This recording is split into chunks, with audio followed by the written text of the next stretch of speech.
Charlie Kirk has been murdered. We should be praying for Charlie's family, friends, and loved ones, and for justice to be brought forth against the individual who unjustly took Charlie's life. Once the individual is found and given a fair trial and found guilty, such an individual should be given the death penalty. I would argue for a public execution, and I would certainly prefer that it is done swiftly and quickly. I do not want to see a situation where an individual is found guilty, ordered to receive the death penalty, and then the death penalty is delayed for multiple years. That should not happen.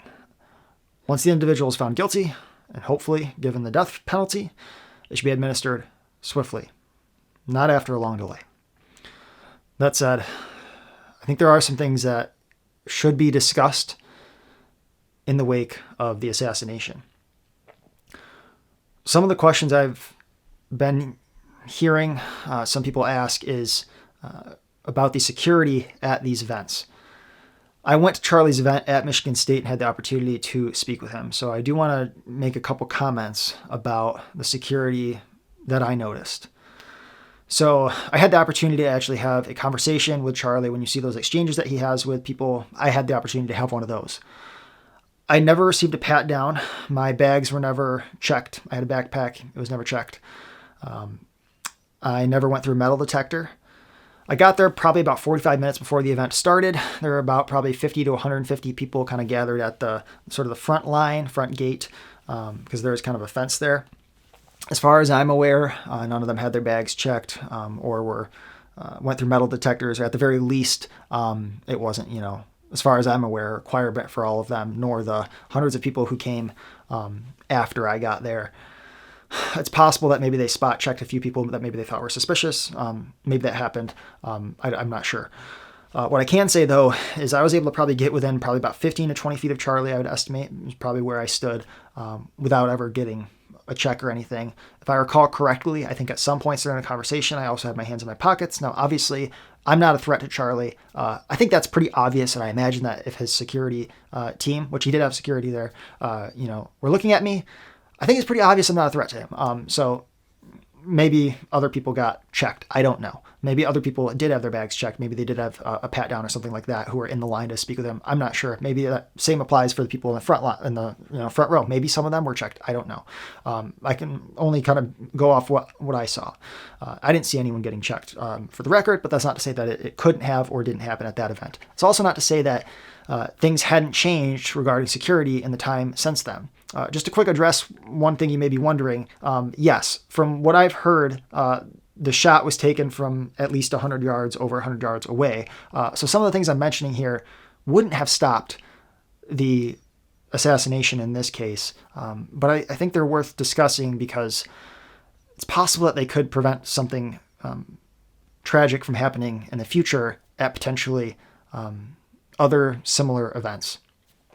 So just to quickly kind of break it down even further, you've got people in the front row who are probably about 25 feet from the speaker. Obviously, in this case, I'm referring to Charlie Kirk. And again, I'm referring to his time at Michigan State, not the event where he was assassinated. If you got people that close to him who aren't being checked, it's possible that you might be able to notice a firearm on someone from printing. For example, if they're concealed carrying, obviously in a gun-free, if it is in a gun-free zone, I'm not sure what Michigan State's policy, but I'd assume it's a gun-free zone. So that would obviously be illegal, but someone who's trying to murder someone doesn't really care. It's possible you could notice someone has a firearm as a result of printing, but if there is no printing, then you really wouldn't know until they pulled it out, which I think is a little bit problematic.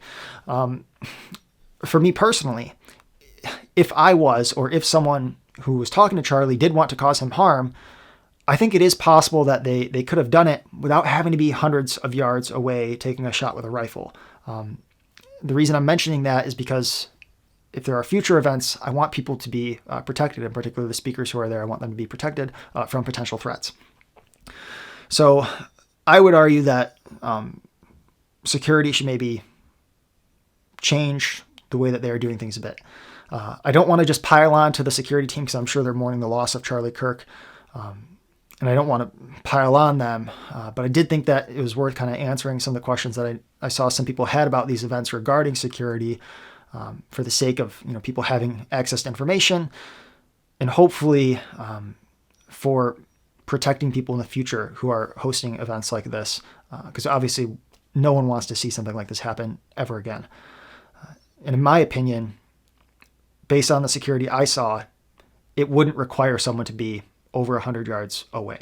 I think that someone could get shots off from within 30 yards, probably closer than that, to be quite frank. Maybe the security are lightning fast. Again, I'm not a security expert. I don't know if I've mentioned that yet. I think it should be obvious, but I'm obviously not a security expert. I'm just someone who went to one of these events and thought it was worth, telling people what I noticed and what my thoughts are. Again, not a security expert, but maybe the security are lightning fast, and maybe, if they see someone pulling, they can get shots off fast enough, or they can stop the threat fast enough. But in my mind, security really probably should be tighter at these events, just in my personal opinion. That said, I think there are some other things that are worth noting regarding the assassination. One is, this should not be looked at like a murder of a smaller political figure, or someone who talks about politics. In my opinion, Charlie Kirk very well could have been the Republican nominee in the next 5 to 25 years. I think that's certainly something that could have happened. And obviously, if you are the Republican nominee, you have a decent shot at the presidency. And so this, obviously, any loss of life is, of course, tragic, no matter how big of a political influence they have. But it is worth noting that in this case, the individual who was assassinated, Charlie Kirk, very well could have been president in the next 10, 20, 30 years. Obviously, now we'll never know, but this is a big deal. And it really should be treated with more weight than, just an assassination of someone smaller. Again, any loss of life, tragic. I think that anyone who murders anyone else should be given the death penalty, but we really do need to recognize sort of the gravity of the situation here. Obviously, the rhetoric politically should be toned down, particularly against conservatives. Referencing people who are conservative as Hitler supporters, and making that comparison should obviously stop. And it should have stopped a long time ago. That said, I think one thing that we ought to consider thoughtfully here is what the conservative response should be. I think that there's going to be a tendency for some people to want to rush into the public sphere advocating for conservative ideas before they've possibly thought through the consequences. Okay, clearly the cost can be your life. It can be extremely significant. Even if it's not your life, we know that some people can experience financial implications for voicing ideas that are conservative in the public sphere, social implications, all of that. The reason I mention that is because I think that conservatives should be careful to think through strategy here and not make decisions in the heat of the moment based on emotions. So let me just make a brief case for having a few conservative thought leaders and funding them and providing security for them, as opposed to having, 500 to 1,000 people, right? First of all, there's just simple division of labor and specialization. An individual who's spending 60 to 80 hours a week arguing for conservatism publicly is going to be much better at it than someone who's spending 5 to 20 hours a week. So just purely economic specialization probably makes more sense to actually fund a select group of people who are doing this full time than have it spread out across people who are doing this, on the side, part-time, aren't quite as focused. The second thing is it's probably going to cost a lot less to provide security for 30 to 50 people who are really prominent thought leaders who are really pushing conservatism into the public sphere than it would be to provide security for 500 to 1,000 people, right? If you think about it, like you have 1,000, 10,000 people who are working on this 5 to 20 hours a week, suddenly having to actually increase security on their homes, possibly go through some self-defense training, things like that, versus just trying to secure a smaller group of people who are, in my mind, going to be more influential as a result of having better articulated ideas because they are specializing in presenting the conservative voice and the conservative opinion. It just seems to me like that's a much better idea. And so I know that some people will, say, okay, well, you have a platform of over 100,000 subscribers on YouTube. Aren't you saying this because it's in your own self-interest? What I would say to them is simply remove me from the argument. Consider the argument as written down on paper with the author as no one.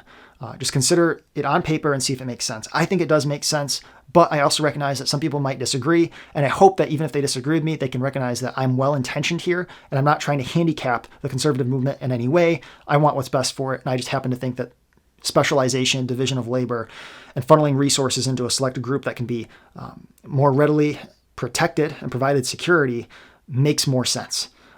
I don't have any hatred to anyone who disagrees. I think that people can disagree and be very well intentioned, but I wanted to put that argument out there just in case anyone's thinking of jumping in without weighing the costs and thinking through what makes the most sense strategically for the conservative movement as a whole. I also think conservatives should not respond with cowardice, but rather should continue to be courageous and brave as Charlie was, and continue to push conservative ideas in the public square despite the cost.